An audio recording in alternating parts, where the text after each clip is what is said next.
Add these to your cookie platter this year, pecan pie cookies. Let's see what's cooking. It's time for Yo-Yo Max 12.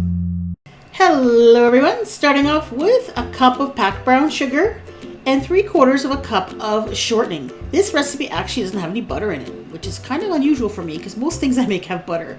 Cream those things together, and once it's nicely creamed together, add in a teaspoon of vanilla extract and a large egg. Then you might as well add a teaspoon of baking powder and a half a teaspoon of salt. Stir that together, blend that together, and then you're going to gradually blend in your flour.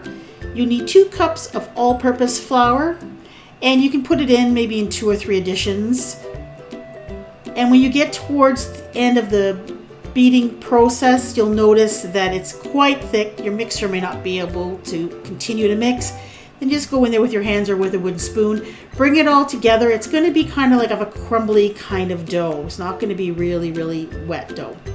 This is the filling. That's a cup of finely chopped pecans, half a cup of packed brown sugar, a 1/4 cup of heavy whipping cream, and a teaspoon of vanilla extract. And just stir that together. And that's your filling. Now for the cookies, you're going to take some dough and you're going to make about a 1-inch ball. I'm using my cookie scoop that is about 1 inch across, so it's perfect. Make little ball shapes. And then the recipe says to just take a wooden spoon and to just make a small 1/2 inch deep hole in each cookie and then fill in that indentation with some of the filling. I put the filling in a Ziploc bag with the corner cut off just so I thought it would be a little bit easier to use to fill. And I realized that I wasn't getting much filling into these cookies and I was going to have a whole pile of filling left over. So I decided to try something a bit different. I took the balls of dough and I flattened them down a little bit so they were not quite as round.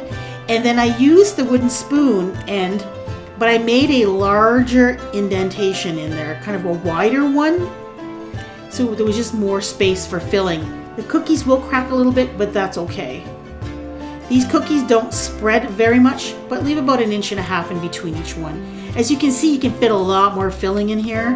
And then you bake this at 350 for about 9 to 11 minutes until they're lightly browned. And here are the completed cookies. The 2 in the front towards the edge of the plate, those are the larger ones that I flattened, so you use more filling in them. The 4 in the middle, you can see they're a little bit smaller.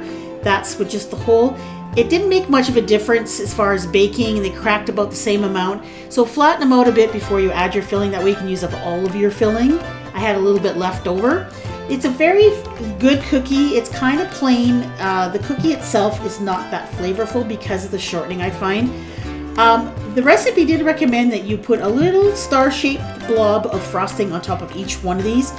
I think that would be good. It adds a little bit extra sweetness and richness. Or you could just drizzle a little bit of powdered sugar frosting on top of them as well.